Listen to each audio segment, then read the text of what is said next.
Bonjour à tous et bienvenue à bord. Moi et Anne, on est heureux de vous retrouver pour cette nouvelle vidéo. Sur la précédente, je vous avais fait un petit détail du protocole TCP, de la manière dont il fonctionnait, de cette fameuse triple poignée de main et de comment s'établissaient les communications au niveau de la couche 4. Lors de cette dernière vidéo, je vous avais parlé de socket TCP. Donc aujourd'hui, j'ai décidé de vous montrer un petit peu plus en détail ce que sont ces sockets, surtout comment on les visualise au niveau du système d'exploitation. Donc pour ça, je vais utiliser l'utilitaire qui s'appelle netstat, qui peut être utilisé sur du Windows, du Linux, du Mac, peu importe. Et on va voir déjà à quoi ça ressemble, hein, comment on peut visualiser les sockets TCP et UDP d'ailleurs, au niveau d'un poste, mais surtout en quoi ces informations peuvent nous être utiles, et notamment dans le cadre de la surveillance de la sécurité d'un système d'information, on va voir qu'on peut récolter pas mal d'infos, et notamment détecter des attaques par le biais de l'observation de ces différents sockets. Donc on y va, c'est parti. Nous voici donc sur le petit lab que j'ai mis en place pour l'occasion. Donc c'est un Windows Server 2019, tout ce qu'il y a de plus classique. Donc j'ai rien installé dessus. Hein. Alors l'utilitaire netstat peut s'appeler directement par le biais d'une ligne de commande en tapant donc la commande tout simplement netstat, donc pour Network Statistics. Donc là, j'ai plusieurs colonnes qui s'affichent, vous en aurez plusieurs aussi. Donc connexion active, le protocole, ici, TCP, sachant qu'il peut être TCP, UDP, bien entendu, en V4 ou en V6, l'adresse locale, donc c'est-à-dire quelle adresse locale est impliquée dans cette communication, l'adresse distante, bien entendu, avec le protocole, et l'état. Alors l'état, ça peut être plusieurs choses, ça peut être listening pour un état qui est en écoute, ça peut être established pour une communication qui a été établie, comme son nom l'indique. Ici, nous voyons time wait. Alors time wait, ça veut dire que le socket attend que tous les segments qui sont en attente soient traités pour pouvoir terminer, entreprendre la fermeture. Socket correspondant. Voilà, je voulais essayer de voir si ça se ferme. Bon, ça se ferme pas pour l'instant. Alors, c'est normal, c'est tout à fait normal. Il n'y a pas de souci là-dessus. Donc, netstat, comme n'importe quel utilitaire, a sa petite aide qui va bien. Donc, je ne vais pas tout détailler. Je vais simplement détailler les plus intéressantes, celles qu'on va utiliser aujourd'hui. Donc, déjà, le "-a", qui va permettre d'afficher toutes les connexions et tous les ports d'écoute. On a ensuite, en utile, le "-n, qui affiche les adresses et numéros de port au format numérique. On va voir que netstat fait quelquefois des raccourcis et nous affiche des choses qui ne sont pas immédiatement lisibles. Ensuite, en termes du tri, le "-p, qui va permettre d'afficher des connexions pour un protocole spécifié. Donc comme je vous l'ai dit, TCP, UDP, TCP V6 ou UDP V6. Donc ça peut être utile aussi pour trier un peu les résultats. D'autres qui sont bien utiles, c'est le "-o, qui affiche l'identificateur du processus propriétaire à chaque connexion. Donc, c'est-à-dire le PID, c'est le numéro qui a été donné au processus au lancement de celui-ci. On peut les faire apparaître et voir quel processus est impliqué dans quelle connexion. Donc ça peut être utile. Et le "-b, qui affiche l'exécutable impliqué dans la création de chaque connexion au port d'écoute. Donc, on peut aussi les lier aux différents exécutables. Donc, avec toutes ces informations, on va faire un netstat "-a, tout simplement, pour voir les connexions donc actives. Donc là, j'ai plusieurs choses. J'ai déjà un premier bloc avec TCP ici, jusque-là, voilà, en listening, donc c'est-à-dire en écoute, et avec des adresses en 4x0, 2 points le port. Ici, en fait, qu'est-ce que c'est? C'est toutes mes applications, oui, pas forcément. Mais en tout cas, ce sont tous les ports qui sont ouverts sur ma machine. Tous ces ports-là sont ouverts et sont en écoute. Et en écoute par rapport à n'importe qui. 4x0, ça veut dire n'importe quelle adresse. Donc ça me permet déjà de vérifier les ports qui sont ouverts et en écoute sur ma machine. Donc là, c'est une première utilité de netstat. Vous avez ici la même chose en V6, la même chose en UDP, et la même chose en UDP V6. Donc ça, c'est quand on tape netstat "-a. Pour l'instant, je ne fais aucune communication avec l'extérieur, donc c'est tout à fait normal qu'il y ait ça qui s'affiche. Donc nous, aujourd'hui, on va s'atteler un petit peu, on va plutôt s'attarder sur le protocole TCP, donc on va faire un "-1 -p TCP pour filtrer que sur le TCP V4. Donc là, je suis en l'état listening, il ne se passe pas grand-chose. Je vais ouvrir un navigateur et on va aller sur n'importe quel site internet, hein, ça marche pour n'importe quoi. Enfin, si le navigateur veut bien s'allumer, bien entendu. Hein. Voilà, donc google.com par exemple. Ah, mise à jour, ça fait toujours plaisir. Hop, pile pendant les vidéos, toujours pareil. Donc là, je suis sur google.com, je vais réafficher ma commande, et on va voir qu'il y a beaucoup plus de choses. Donc ici, j'ai, alors pas les 127, parce que cela, c'est la loopback, ça ne m'intéresse pas, mais là, ici, ça commence à m'intéresser. Là, j'ai des choses qui sont established. Donc là, j'ai des communications qui sont établies, avec du protocole HTTP, avec du protocole HTTPS. Là, j'ai un petit time wait. Là, j'ai du established aussi. Là, j'ai du established aussi. J'ai du time wait. Donc là, il se passe quelque chose. Hein. On voit qu'il y a des communications qui sont actives. Je suis allé juste voir la page de Google. Hein, vous avez vu. Hein. Donc là, c'est pourquoi, tout simplement, quand je vais sur la page de Google, j'ai plusieurs choses. Hein. J'ai des trackers de pub, j'ai des contenus CDN, j'ai tout un tas de trucs. Hein. Je ne m'adresse pas à un seul serveur, mais à tout ça. Vous voyez que là, Netstat fait quelques petits raccourcis. Il me dit 82 2.HTTP. Bon, je suppose que c'est du port 80. Mais alors 82, qu'est-ce que c'est que ce truc? Donc c'est là que le moins N de tout à l'heure rentre en ligne de compte. Si je rajoute moins N, là, c'est beaucoup plus lisible. J'ai les vraies adresses IP et les vrais numéros de port pour chacune des communications. Si je ferme, toutes mes communications vont passer en time wait, ce qui est normal, hein, où ça attend donc le traitement des derniers segments pour pouvoir entamer la fermeture de la connexion. Là, si je le faisais régulièrement, bon, on va pas passer notre temps à ça parce que ça peut être long, mais on verrait disparaître petit à petit tous les time wait pour revenir au même état que la première fois que je les commande. Je sais même plus où c'est, que la première fois que je l'ai tapé, c'est que, voilà, on va revenir au même état qu'ici, hein, au bout d'un moment. Là, c'est pas tout de suite le cas, mais ça va arriver. Donc voilà pour la présentation de l'utilitaire Netstat. On a donc pu observer là des sockets TCP. On va voir maintenant en quoi cet outil-là peut nous être utile dans le cadre de la surveillance, comme je vous l'ai promis, de la sécurité du système d'information. Je vais prendre pour ça deux cas de figure. La première, c'est le cas d'une attaque par brute force sur le protocole RDP. Et le deuxième cas de figure, ce serait le cas d'un malware qui communiquerait avec un serveur de command and control en mode caché, on va dire, hein, sans qu'on s'en rende compte. Donc on va commencer par le cas du brute force. Donc je vais réaliser une attaque de brute force sur ce serveur-là et on va voir au niveau de Netstat comment ça se traduit, hein, comment on peut peut-être détecter cette attaque-là, et comment on peut effectivement la confirmer par la suite. Allez hop. Bien, nous revoilà sur notre serveur Windows. Donc, on va déjà commencer par voir ce qu'il se passe lorsque je me connecte en bureau à distance sur ce serveur. Alors, on va déjà, hop, mettre un petit peu de propre. Donc, j'ouvre et je me connecte donc en bureau à distance sur ce serveur. Donc là, je ne vais pas taper le mot de passe, je vais relancer tout de suite la commande et on va voir un petit truc qui va apparaître en théorie là. C'est cette ligne-là que je cherchais. Donc en adresse locale, on a l'adresse de mon serveur. En adresse distante, j'ai l'adresse de ma machine actuelle avec le port source et established. Je voulais juste m'arrêter là-dessus parce qu'on a bien une connexion qui est établie. Alors souvent, il y a des confusions qui sont faites. On voit established, on se dit « Ah mince, il y a quelqu'un de connecté ». Pas forcément. Je vous raffiche pour l'instant la fenêtre. Hein. J'ai rien tapé, hein, ni d'identifiant ni mot de passe. Established, on le rappelle, c'est pour dire que la connexion est établie au niveau de la couche 4, c'est-à-dire au niveau du protocole TCP.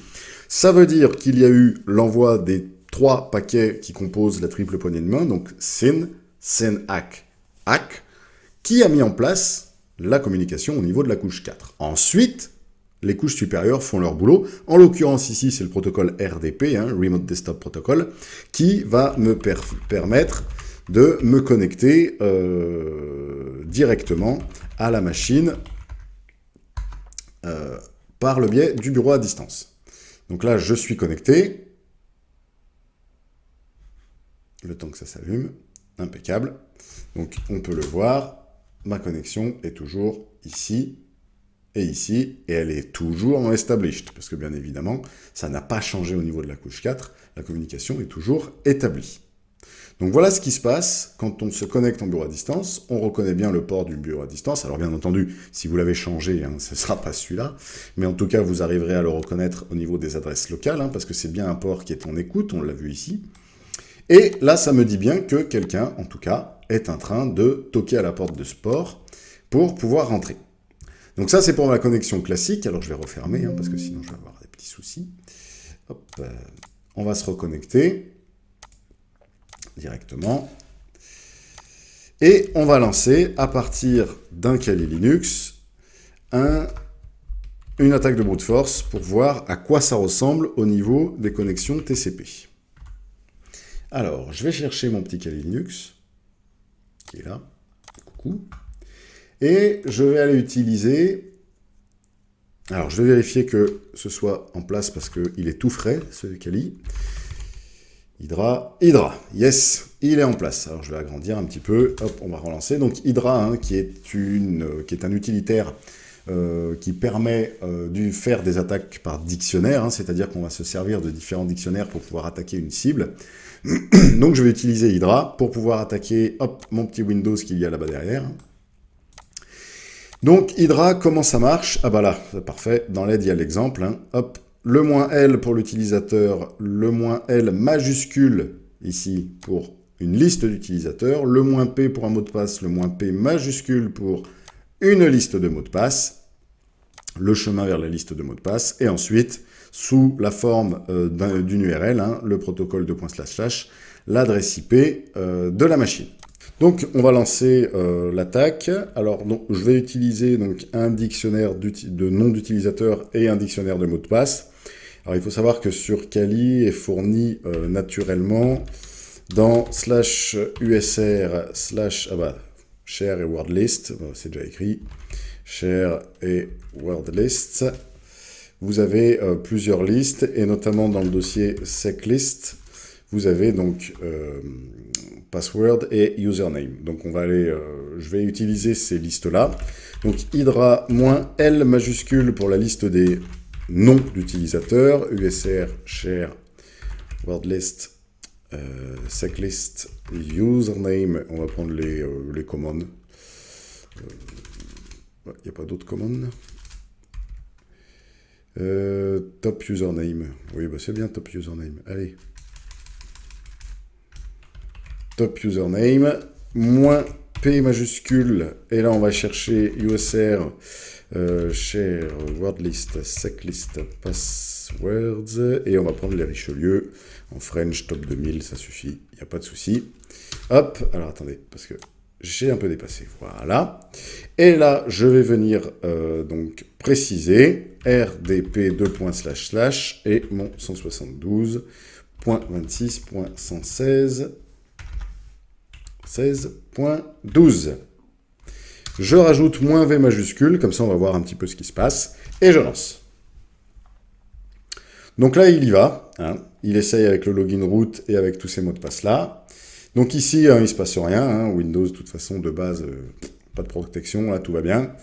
Il voit rien. Par contre, si je rappelle ma netstat, là, je vais voir plusieurs choses, et notamment ces 4 lignes-là, established. Donc ça veut dire qu'il y a quelqu'un qui est en train de taper à la porte. En l'occurrence, là, c'est 116.14. Hein. Donc si je relance, hein, on envoie des nouveaux. Ici, j'avais des ports source 60 000. Là, j'ai des ports source 45 000. Là, je la relance, hop, 55 000. Donc là, je vois typiquement qu'il y a une adresse IP qui est en train de cogner, très fort d'ailleurs, hein, à la porte. Donc là, c'est typique d'une attaque par brute force. Il n'y a aucune raison qu'une seule et même adresse IP fasse autant de connexions changeantes du reste, hein, parce que là, c'est des connexions qui changent en fait quasiment tout, à chaque fois que je relance la commande. Donc ça, il n'y a aucune raison. Donc ça, c'est clairement une attaque par brute force. Donc là, elle est en train de continuer, hein, tranquillement. Alors, au passage, si on veut aller voir plus loin, on peut aller confirmer l'attaque par le biais de l'observateur d'événements, et notamment donc dans les journaux Windows et les journaux liés à la sécurité. Ici, on va avoir des événements, qui vont apparaître quand il le voudra bien. Alors ici, au niveau de l'échec de l'audit, je vais pouvoir aller vérifier. Alors là, la fenêtre, elle est ridiculeusement petite. Hein. Est-ce que je ne vais pas pouvoir la remonter un petit peu, histoire que... Voilà, c'est un peu mieux. Donc là, hein, je peux voir typiquement nom du compte root, nom d'utilisateur inconnu ou mot de passe incorrect. Et là, je peux descendre, donc c'est encore du root. Root.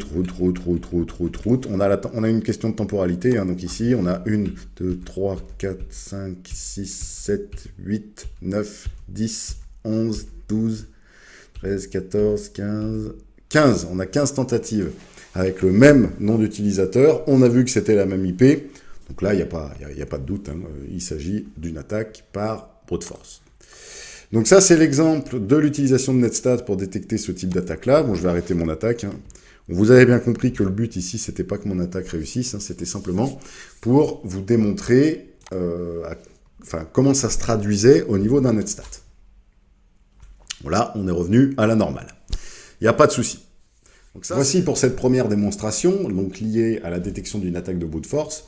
On va maintenant passer à la deuxième démonstration, qui est, comme je vous l'avais dit, la détection d'un malware, ou d'un programme, ou peu importe, hein, vous allez voir. En tout cas, d'un processus qui est en local sur la machine et qui communique avec une machine distante et qui ne devrait pas. Donc on va voir qu'on va pouvoir détecter cette communication directement depuis Netstat, relever le numéro de PID et tuer le processus qui est correspondant pour ensuite aller faire des recherches un petit peu plus en profondeur. Donc, je vais vous montrer tout ça. Ok, donc on va imaginer que le serveur sur lequel je suis a été infecté d'une manière ou d'une autre hein, par l'exécution d'un programme, par l'ouverture d'une pièce jointe, peu importe, et on vous dit qu'il y a des communications un petit peu bizarres. Vous êtes donc en charge de vérifier tout ça. Donc on va commencer donc par un netstat, -a, on ne va pas préciser de P cette fois-ci, hein. On va voir un petit peu ce qui se passe de manière générale. Donc on voit plusieurs choses, on va imaginer qu'on ne sait pas ce qu'on cherche. Qu'est-ce qu'on va regarder? On va regarder les communications qui sont établies. Bon, alors là, pour le coup, j'aurais pu lancer une navigation ou quelque chose, histoire de troubler les pistes. Enfin, c'est pas grave, tant pis. Il n'y en a qu'une, ouais. Donc, qu'est-ce qu'on voit? On voit que, effectivement, ma machine, ici, à partir de son port 50070, communique vers une autre machine sur son port 6666. Bon, déjà, c'est pas un port commun. Hein, c'est pas de la communication HTTP, c'est pas de... Enfin, voilà, c'est suffisamment bizarre pour se rendre compte de quelque chose. Si je le relance, je vois qu'il est toujours présent. Donc, ça veut dire que c'est une communication qui est persistante. Donc là, je vais pouvoir aussi... Je vois que c'est une TCP, donc je vais pouvoir filtrer sur TCP. Donc, cette communication, elle est toujours là. Hein. Il n'y a pas de problème, elle ne s'en va pas. Donc, c'est bien qu'il y a une communication qui est actuellement en cours. Donc maintenant, qu'est-ce que je vais faire? On va rajouter le fameux -O. Le -O qui me dit qu'on est face au PID 2316.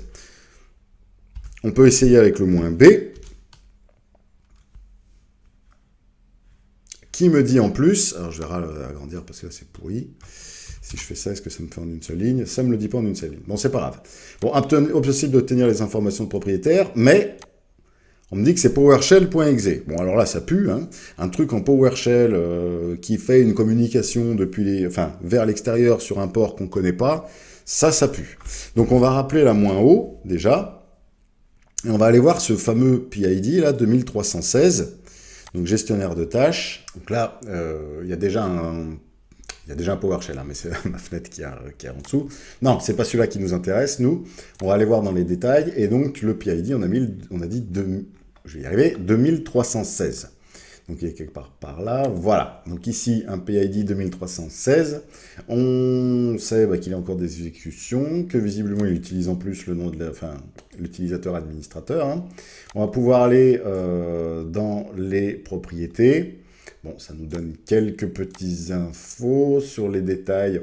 On voit pas grand-chose. Si on fait une ouverture de l'emplacement du fichier, voilà, ça va nous ouvrir le système 32, l'emplacement de PowerShell. Donc, bon, on a quelques infos, hein, mais pas beaucoup d'infos. Donc, on peut utiliser, par exemple, Hop, le très bon Process Explorer, hein, qui fait partie de la suite des 6 Installal. Donc Process Explorer qui va un petit peu plus loin que le classique gestionnaire de tâches. Donc on va l'ouvrir immédiatement sous peu. Voilà, ça ressemble à ça, c'est joli. Hein. Donc qui fait plusieurs choses. Donc là, on va rechercher notre processus. Donc on sait que c'est du PowerShell, donc ça doit être quelque part là-dedans. Ici, voilà, 2316. Il est ici. Donc, Properties. On va aller voir ce qui se passe. Ah, alors déjà là, on a un peu plus d'infos. Alors, ici, qu'est-ce qu'on voit? On voit une ligne de commande qui a été lancée avec un Windows Style Hidden. Donc bon, ça renforce un petit peu plus. Hein. Windows Style Hidden, ça veut dire qu'on a voulu masquer la fenêtre du PowerShell. Et ensuite, on a une commande qui est en plus encodée. Donc voilà, donc ça c'est super. Current Directory, c'est Windows Temp. Ah, alors ça nous donne un petit indice quand même assez sympathique. C'est Windows Temp parce que ça veut dire que si c'est la Current Directory, c'est à partir de là que ça a été fait. Ah, ben voilà, effectivement, nous avons un petit script qui s'appelle Suspicious. Bon, alors, je feins la surprise, hein, mais c'est bien évidemment moi qui l'ai posé ici. Donc, on va pouvoir l'arrêter, hein, celui-ci. On kill process. Hop, on a kill le process. Normalement, ici, je vais avoir peut-être un time wait. Non, même pas en plus. Voilà, donc là, on l'a bien arrêté. Donc je reviens ici, hein. Alors je vous montre rapidement. C'est pas un vrai malware, hein, je vous rassure. Donc j'ai bien fait un PowerShell Windows Style Hidden pour le cacher, et derrière j'ai fait une boucle qui régulièrement allait taper en fait sur ce serveur qui est à moi, hein, voilà, qui est une VM que j'ai lancée dans le cloud, qui faisait juste un wget. Donc ça suffisait pour faire apparaître, mais ça aurait très bien pu être un malware qui envoyait de la donnée, ou qui récupérait des charges utiles, ou une backdoor, ou peu importe, hein, c'était une communication vers l'extérieur qui n'était pas voulue. Et ça, donc, grâce à Netstat, et que je vous ai montré aussi, à Process Explorer, on a pu en fait retrouver où c'était, d'où ça venait, et on a pu l'arrêter. Donc voilà pour cette démonstration de l'observation des sockets TCP et du rapprochement avec la sécurité, hein, pour voir en quoi c'est l'observation de ces sockets-là. Et la connaissance de la commande netstat peut être utile à l'analyste en cybersécu, ou pour lever des doutes, ou pour voir les ports qui sont ouverts, etc. etc. Donc c'est une commande très utile, je vous invite à l'utiliser et à l'apprendre, parce que ça peut des fois vous sauver les miches, comme vous avez vu. Voilà, écoutez, j'espère que cette vidéo vous a plu. Je vous retrouverai sur la prochaine qui parlera un petit peu de hash. Alors pas de drogue, hein, je vous rassure tout de suite, hein, mais en français on dit ça condensat. Et de bash aussi, de script bash. Voilà, je vous en dis pas plus et je vous dis à la prochaine fois. Sur ce, bon vent et bonne navigation.